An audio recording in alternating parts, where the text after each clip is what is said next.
Hey guys, what's up? It's Johnny here, and welcome to another episode of the SIC Show. And as always, we're super pumped to be here. And I'm here with my main man B. How are you, my Excellent brother? Today. I'm really good.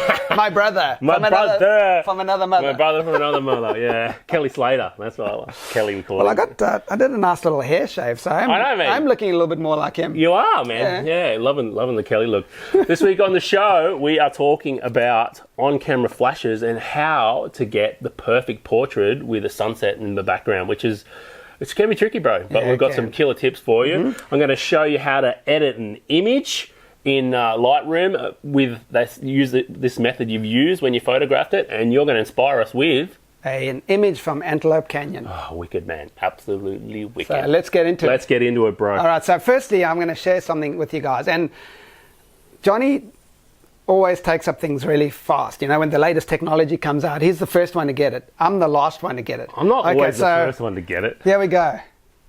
Check what I've just moved to. And, you know, I've been a Windows got a fruit symbol on it for a while. And my Windows laptop just couldn't handle what we're shooting now. Because we're shooting 4K video. We've got these new cameras, the one we photograph, videoing with now, the Lumix G85. And it just my laptop couldn't handle it. So Johnny, after years of talking in my ear, has moved me over to an Apple. So I'm an Apple fanboy now, and I'm actually really enjoying it. There's a little bit of a learning curve going from Windows to Apple, but I'm loving it because it just works. And you know what I did last night? What? I've moved over from Android to an iPhone too. Oh my God. You know, don't tell anyone, but next week B's going to order an Apple Watch. No, Apple Watch no. And look, guys, on a personal level, I hate to be a consumer. I don't like to just buy stuff for the sake of buying stuff, just for the latest thing and throwing away stuff. I'm the same, mate. Honestly, even though I do get my hands on some stuff, but I get it because I need it to create. And I like to think of myself as more of a minimalist and just get what I need and use technology as long as I can go. But when stuff stops working for me, and Johnny keeps talking in my ear, then it's time to actually upgrade. And for sure, man. I mean, the solid state drive and these things, like they're instant on almost. I mean, the operating system's built around the hardware. I mean, that's been a common Apple thing for years. And it's man, it's just a solid platform. I love it, dude. No, I cannot stand to use one of the old Windows machines at work. It just annoys me. Like, I'm up and running on my Mac within 30 seconds, and the Windows machine takes 5 minutes to boot up. Well, I've gone back to my laptop, my old laptop, which is an HP, which is a great laptop at the time, and it's actually as old as this one because I've actually taken this. I've taken this over from my wife, so I actually didn't buy a new one. I'm recycling technology that we already got around us, and I'll go back to my other laptop, and it's slow. It's frustrating. Anyway, it is what it is. That's the share.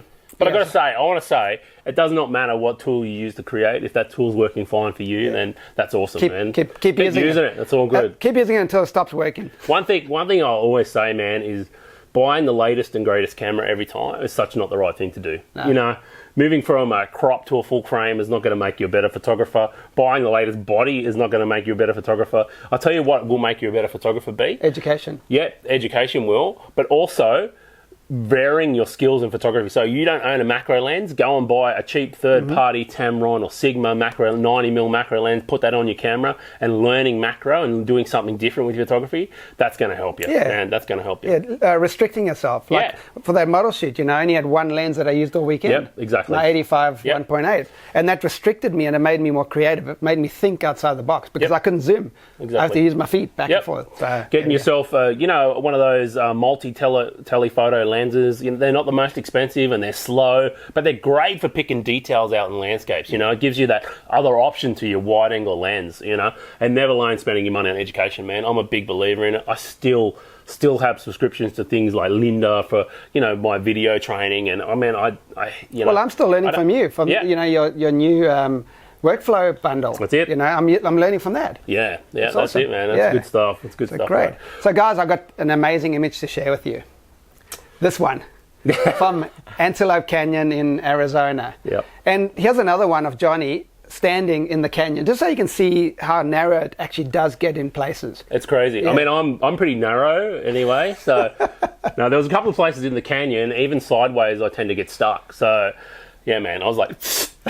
But what I liked about Antelope Canyon, I think this is probably the favorite place in the US that we traveled in the last 2.5 weeks, because it's so unique and different. And okay, there's a lot of people going in, and you're standing in a line to get in for like half an hour, walking down. And I believe in some it's even worse, like 2 hours. You buy a ticket, you walk down there, you stand in a line for 2 hours before you can walk through the canyon. Hundreds of people, thousands in the canyon at any given time. However, you're shooting upwards, so you're photographing towards the light because the light's coming through the top. There's a gap in the top, and that's where the light comes through. So often you're not getting people's heads in the shot anyway. So there is a lot of opportunity to shoot, but it was a massive challenge to find a composition that worked for me. And to get the light more even. One thing I found too, there's lots of gaps. If you could find a place where, like you did in this image, man, where you don't actually see through to the sky and you just get the light coming in, I think those photographs were my favourite ones, man. You just get that beautiful tonal range of the light coming through and the awesome shapes and just amazing. It's just such a... I've never experienced a natural landscape, I would say, that's impressed me so much. It's very beautiful. And by the way, guys, I edited this image using Johnny's workflow presets in record time, and I've got a blog post on exactly how I edited this image. So check it out. There'll be a link below this video. The link below. Sweet. Cool, man. All right, bro. See, show us how you're going to create. I want to know how I can take a portrait image facing with the sun behind my subject and still get the right exposure here, the right focus here, get everything in focus behind me, and, you know, make it look awesome, man. The key is you need to have a strong flash. Okay, so the sun setting behind your subjects, which is really bright, especially in Australia. In other countries, it's not so bright often. Like China. Where there's no sun. Yeah, it's pink and whatever. Well, I mean, in the countries that are like closer to the northern hemisphere, you know, closer to the poles, it tends to be not as bright because the sun's lower anyway. Here in Australia, the sun is super bright.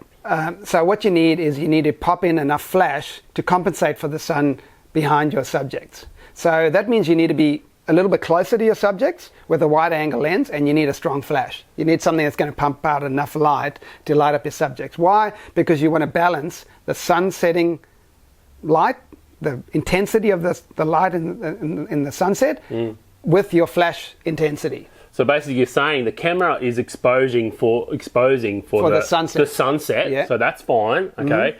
And then you're using this flash to put light on the subject in the front, therefore the exposure on the person and the sunset becomes even. Is that what you're saying? Exactly. Yeah. Okay. And the further away you are from your subject, let's just say you're 1 meter away, and we're using half the flash, so half the power of the flash. If you move 2 meters away and you use the full flash, it won't be enough, because there's this curve, a drop-off curve. So because the flash goes in all different directions, when you move twice as far, you're only getting a quarter of the light on the subject. Yeah, that makes sense. So it's like to the power of the distance that you're going away. So so you basically want to be up close, something around 24 mil, because you're not getting the distortion, but you're nice and wide, and you're close to your subject, but you're getting a lot of the scene in the shot. You want a flash that fills the subject and exposes for the background. And now, B, what about trying to get the background in focus as well as the subject? Is the wide angle lens the way to go? Yeah. Wider is better for having everything in focus, having a very broad depth of field. Yes. You know, if you've got a zoom lens, the further away you are, and the more you zoom in, the shallower the depth of field, and the weaker your flash is, because now you're further away. There's one way to get around this, is put your flash on a tripod next to your subject, move away, and have your camera trigger the flash, which is close to your subjects. Yeah. That's another way, but we won't get into that because that's more complex. But most people have a flash on a camera. You want to be maybe 3 to 6 feet away. Yep. So nice and close. 1 to 2 meters away from your subject, and then pop in enough flash to compensate for the sunset. So where would you start with your settings then? So are you trying to be around f8 to got everything, or are you going to open it up? So f8, if you want everything in focus in that shot, you're going to be 24 mil around f8. F8, like a mid-range aperture. Yep. Sometimes, depending on the sunset. So one issue with these flashes is you can only photograph at a certain shutter speed. So this one, you know, I can shoot at 200th of a second. It's the fastest shutter speed I can actually shoot it at. Sometimes you can go to high-speed sync flash and you can shoot at a faster shutter speed. But for the older flash units and the older cameras, 200th of a second or maybe 250th of a second. So that's the fastest you can go. At the lowest ISO, 100 ISO, your aperture is probably going to be even smaller than f8. So it's going to be f10, f16 maybe, even f22 sometimes. Yeah, which is fine if you want to get everything in the scene in focus. That's great. It is. Yeah. So like for this image that we're going to edit next, I shot it at f10, 200th of a second. Oh, I used ISO 400. I think because I was trying to, my flash at the time, this one, wasn't strong enough. Yeah. So I'm compensating constantly. So you're shooting, you're having a look at your camera.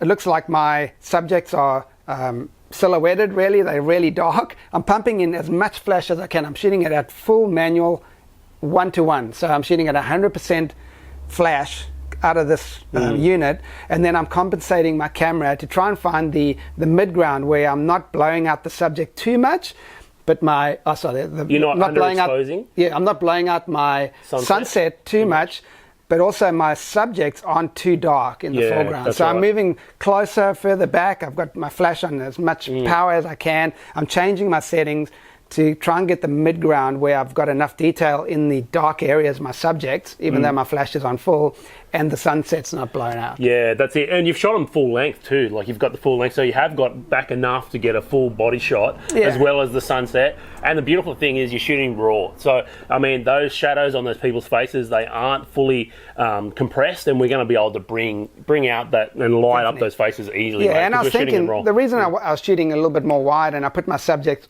closer to the center of the image is so that they're not too distorted on the sides. So these wider angle lenses, if you put a person on the sides, they go even wider than they are. And humans don't like to be wider than they are, right? Yeah, especially people a little built like me. So I put them more to the middle. I wanted to capture the landscape, the setting sun, because this might be a great image to blow up large on a big canvas and have the subjects in the middle and the scene. So you're looking at the faces and then you're looking at the rest of the scene. A beautiful scene. And now, just look at that image. I think there was it's like a dog. Something in the background. It's like a dog swimming. Hopefully it wasn't a shark. Yeah, it's all good. And thanks to Chris for this question. We really appreciate it, man. And we hope that's helped you out. And then one thing Chris said, he actually shoots with a 70 to 200. And Chris, that's the reason why you're struggling to get the subject and the background in focus. Because when you start to go to those longer focal lengths, you're starting to compress your scene. So when you focus on the subject, the background is naturally going to be bokeh. So that's why you want to shoot with something like a 24mm. So cool, man. Awesome, bro. So in the create section, Johnny is going to edit this image of my father and mother-in-law and their grandkids, my kids, Wesley and Brooke. So we're going to get in there and we're going to edit it. Now, something to remember about this shot was I was struggling a little bit with the flash. So I put the flash on as much as I could, as much power as I could. I went as close as I felt I needed to my subjects. I didn't want to distort the image too much, and I wanted to have a little bit of space below their feet and enough above their heads to see the sunset.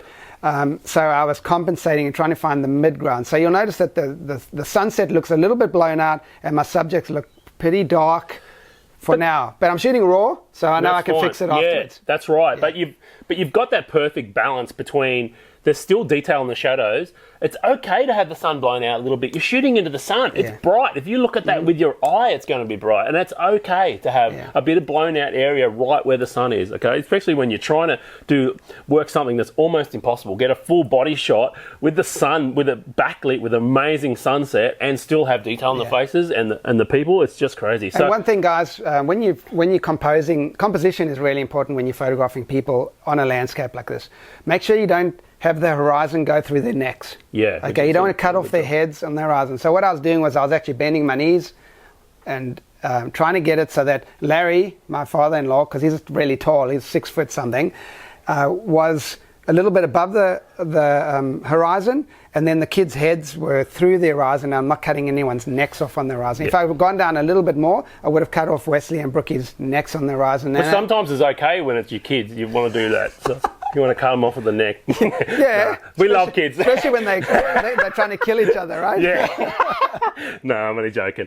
All right, let's do this, B. Okay. I've got my 3C Lightroom workflow presets on the left. My stackable presets is going to make you a processing ninja, and I'm going to use them to get this image done, man. Let's do it. Let's do it, Should man. I time you? First thing, crop and...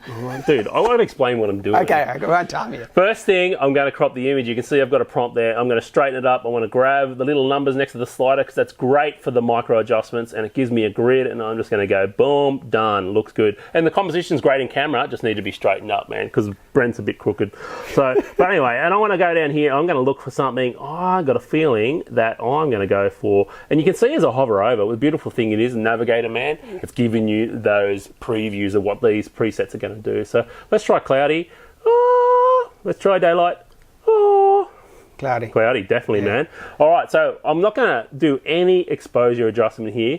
I'm going to jump all the exposure adjustments because I don't need to. You're looking at the histogram, man. There's nothing moving the exposure slider is going to achieve. What I want to do is pull down them highlights and open up them shadows. That's going to be the important thing. So I'm going to hover over here. I'm going to go down to my minuses in my highlights here, and I'm probably going to go. Let's try around 50. Let's start there and look at the shadows, looking at the people's faces here.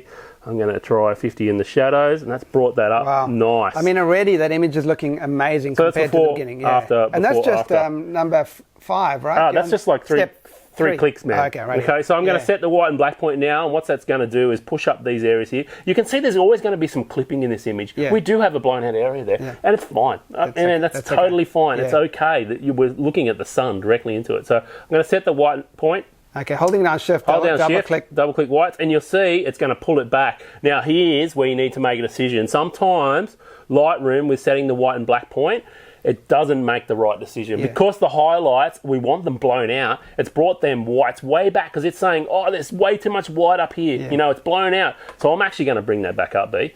This is the time when I'm going to override what Lightroom thinks is the best option, okay? And I'm going to push that up because I don't mind that area being blown out. That's fine to me, okay? All right, let's go down here. Contrast. I got a feeling that we're only going to need a little bit of contrast. We've got quite a heavily contrasted scene already, so I'm not going to add much contrast there, mate. And then the sharpening. Let's go down here. I want to look at their faces, mate. And let's go down. I'm going to hit a bit of medium sharpening. That's probably, let's have a look here. Yep, light sharpening's looking good. So I've zoomed into 1:1 there, guys, and I'm just having a look around. The important thing is the faces, okay? But I am going to go in here because there's some areas you don't want sharpening, like that blue there. We don't really need sharpening in that area. No. And their skins, we don't really need sharpening in that area. So I'm going to go down to the details tab. I'm going to hold down Options on a Mac and Alt on Windows. I'm going to slide this slide to the right, and everything turning black now isn't being affected by the sharpening, and I think somewhere there is pretty good, mate. And everything turning white is being affected, okay? So that's looking pretty good, man. Perfect. And their faces are nice and sharp there. All right, noise reduction. Now, I know you shot this at to 400 ISO. So there might be some noise, there would be. So I'm going to zoom in here, and I can see there is a tiny bit of noise on the skin, okay? So I'm going to start with light, and let's have a look here. Actually, I might do it a little bit heavier. Let's go with medium, man, because I'm starting to see a little bit of noise there. Yeah, that's much better. So that's cleaned up that tiny little bit of noise we had. Now, moving on down, vignette. I don't want to heavily vignette this one because it is quite dark. I'm just going to go with that. Let's see. Light, let's have a look. Let's reset that vignette. Yeah, that's good. That's just bringing those edges in, man, making things, you know, it is a very high dynamic scene. And we may have to go back, once we do all these adjustments, guys, sometimes with these really high dynamic range scenes like this, meaning there's really bright highlights and really dark shadows, we may need to go back and play around with things like the highlight and shadow sliders again, okay? Now, vibrance, let's have a look, man. We don't want to use saturation because saturation affects the skin tones, okay, and we definitely don't want to use that. Vibrance has got this ninja sauce where it doesn't affect those. That's really great. Yeah, it's really good. So let's have a look here, medium. Well, that's a vignette, John. I can read. All right, let's try medium. Let's try. Yeah, like guys, and you'll see it doesn't overcook it. It's just a little bit of special sauce because what you don't want to do is you don't want to rip up the saturation slider and make things look absolutely crazy. Okay, so that's looking pretty good, man. Before, after. Okay, but now this is where the finishing ninja moves come in. Okay, I'm going to get this radiator filter. radial filter. That's it, not radiator. And I'm going to drag that over my subjects, man, because what I want to do is I want to bring, and one thing I didn't do, which you'll see, you can see it's affecting the outside. We don't want that. We want it to affect the inside. So I've just used the O key there, and I want to feather this out nice. Actually, I'm going to go 100% on this one. And what I want to do is I want to bring up these shadows, man. I just want to bring up these shadows. And I'm just saying to myself, and I want to bring the middle actually a bit closer to their faces, okay? Because that's the important area. And here's a perfect thing, B. I'm actually gonna take it just a touch further there. Yeah. And often when you bring up the exposure there, I brought a half stop. You can see it's actually brought out some of the highlights a bit too much. So I'll often and I know this sounds counterintuitive, but I often pull. You can see. Up here, it's affected the area up there as well. I don't want to affect that, so I'm going to bring them highlights back down again, okay? Yeah. And then what I'm going to do is I want to add some warmer tones into this image. Right. And you can see there, the skin is starting to look absolutely awesome, and that's a before, and that's an after. And that's a really good trick over there, guys. Because the flash is 5,000 Kelvin, it's a neutral light, and when you're shooting with the sunset, and the sunset is really warm, and the artificial light, the flashlight is cool or neutral, sometimes you need to do this. You actually need to warm up the skin's tones a little bit so it looks more natural. Yeah, for sure. Otherwise, the skin tones are going to be bluish, and the sunset's going to be nice and warm. Yeah, so I still feel like I'm gonna have a play around here with the highlights, man, because I know we did 50, but I just want to see what's going to happen here if shadows? I bring. Yeah, sorry, shadows, not highlights. And I just want to have a zoom in here, man. I think we've still got a little bit of noise there, and that's okay. That's okay. You can fix that as well. But I just brought them shadows up again, and now you can see what's happened. It's actually brought all them, because I just feeling like she's a. And we're looking at one of the toughest situations to edit here, you know. Like, but here's the before. And there's the after. Yeah. Like, we've got the colours to pop, the faces are looking good. And what I'm going to do, B, is I'm actually going to go back. And sometimes with these, you do have to bounce around, man. I'm going to go to heavy noise reduction, and I'm just going to bring out some of that noise there as well. Because it was a little bit underexposed, mainly on the shirt, but that's okay, because it's textured anyway. So let's have a look. So that's before, after, before, after. Now, one thing I like to do with sunsets is I'm going to add another radial filter there, and you say, Johnny, what are you doing, mate? You're bring off, down your, the off your head, mate. No, I actually don't want to bring down the highlights, man. I actually want to, and I'm going to actually do something here, and I call this light bleeding. I don't know what the technical name is for it, mate. You know me, I'm not so technical, but what I want to do is pull the clarity down, okay? And you'll see what's happening. It's giving it this soft glow area, and it actually makes that area look a little bit. I can see a new set of presets coming on, man.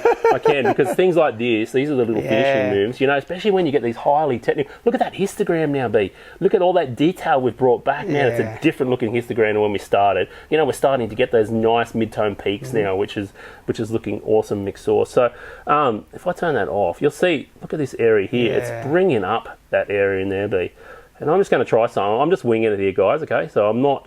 Freestyling? I'm just freestyling. I'm just seeing stuff, and what I'm going to do is I want to just going to add a slight blue tone back to that corner there. And man, littlest thing, but look, it's brought out those blue tones a little bit there, and I think that's looking pretty cool, dude. Cool. Let's close that. Yeah. Now I've got one last thing I want to do, man, and I'm just freestyling here. So I'm going to HSL. I'm looking at saturation here, and I'm going to get on these blue tones, man, and I'm going to pull that up and just make them a bit more saturated. Yep. Done. Let's have a look, man. Yeah, and that adds to this image, because the image isn't totally warm. Yep. You know, you got a little bit of blue, which actually makes the sunset look even more amazing. Definitely, man. Now, to finish this image, I would throw it over to Photoshop. I would move this little fella out. The shark. I would move the shark because it scares me. There's a little thing back here. I'd probably delete that as well, mate. Just with it, but we're not going to get into that today. But you can see, look at that, man. Yeah, Beautiful. Amazing. Beautiful. I'm really happy with that. And just to recap, guys, so what we did over here was we used Johnny's workflow presets to get this image to a place that was almost perfect, and then we went in and did some special sauce stuff. Yeah, that's it. But just bear in mind that this image is probably the most difficult image we've edited so far. Why? Because the darks, the shadow parts, which is the people in the foreground, my family, are really dark, and the background, the highlights, are really bright. So we've got a very high dynamic range image here, and we're trying to make it more even and look better. So this is a really difficult shot. It's the most difficult portrait shot you'll ever take, is this shot here. Yep. You know, it's not ideal, you know, but if you want a shot with those colours, this is what you have to do. You know, you have to use that flash and find that mid-ground between those highlights and shadows that you know in your raw file that you can bring back. And this is where it becomes, you know, knowing a little bit how your camera works and just getting that exposure exactly right. And I mean, it's the same with sunset too, man, shooting landscapes. You know, if you shoot slightly 90 degrees or 180 to the sun, you're going to get that whole dynamic range, that whole information of light in one image, you know. But if you're shooting directly into the sun like this, you know, you're going to have to bracket and blend multiple exposures together. And the difficult thing with shooting humans is you can't bracket most of the time because they move. So here's a really good example of how I photographed the best I could with the equipment that I had at the time. Okay, my flash was pumping out as much as it could. You know, I was playing with the camera as far as I could. You know, the cameras only have a certain dynamic range. I know that. I know my camera. I know my equipment. I know what I can do in post. I did the best I could. Awesome, man. That's epic. And look at the outcome, man. Look at this before and after. I think, man, you saved it. Anyone would be happy with that image. You know, you created something from almost the impossible, mate. Without having, you know, monster strobes and 4 assistants and, you know, the absolute, which is you can't. Unrealistic. You can't. I mean, if you've got assistants or you got 2 strobes there, you've lost the family. They got bored. They don't want to pose. They don't want to pose anyway because they're my kids and they've been photographed, you know, thousands of times. So they don't want to pose and they don't even want to smile at me anymore when I'm taking a picture. So it's difficult as it is, you know. So you got to do the best you can with the equipment you got and then fix it in post.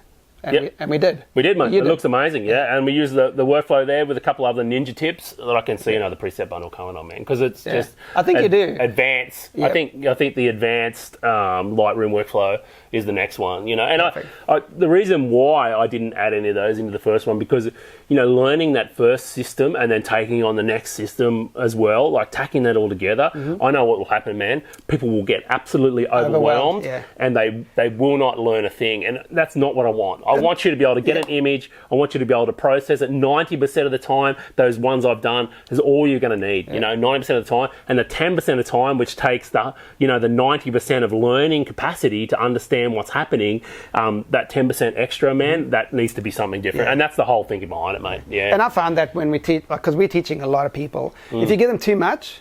You know, I've been learning this, you know, like I'm trying to advertise on Facebook, and I've got this program that I went into, and it's like 16 different lessons, and I'm like, it's just too much. I can't do it. You know, I just want to just tell me what I need to know right now to get to the next step, and then tell me what I need to know, and then tell me what I need to know. So that's perfect. Exactly, you know? man. And by the way, guys, if you want to grab Johnny's workflow presets, click the link below. They're on special, or they may be off. No, they're still on special. 52% off. We're going to run the special till this show goes live, man, because I'm super excited and I'm looking for feedback, and I've got some awesome feedback already, man. One guy, Dane, I absolutely love these presets, the best Lightroom presets I've ever purchased. So that's amazing, man, because they're not just presets. They're not just one-click, happy-go-lucky things that are going to... you don't learn anything. You don't learn anything. It's a full workflow that's going to teach you how to edit your images step by step, and that's what I'm super pumped about, man. That's awesome. I think workflow is really important. You know, you coming from a business background, running a photo studio for 10 years, I know that everything is a system, and if you don't have a system, it puts stress on you to relearn things again, because you're doing it for the first time, or you've forgotten how to do it, and how did I do it last time? So it's kind of like a checklist, you know, 1 to 12, and I think you put in number 13 soon. So I just go through 1 through 12, bum, bum, bum, bum, bum, bum, bum, done. 2 minutes, it's done. Yeah, literally, I can get, you know, if I've got a well-exposed image, man, that doesn't need any special sauce, which is, you know, 90% of the time, you know, a minute and a half, my image is ready to go, man. And that's what you want. You want to be able to just go out there, create, come back and edit your image and not spend days trying to edit this thing. You just want to get it out and share it and know that you've got the best out of that image you could quickly. I think I know what we're going to call Johnny's next one. What's that, man? Johnny's special sauce. Johnny's... So you got the Lightroom workflow presets, and then you got Johnny's special sauce. Special sauce. Oh, I was thinking or ninja finishes. Oh, there we go. Yeah, okay. Ninja finishing moves. Yeah, something like that, man. Well, there it is, guys. Well, that's another show. Please leave us feedback below. Yep, we want to hear Brent. Have an awesome day. Yeah, man. Take care. Peace.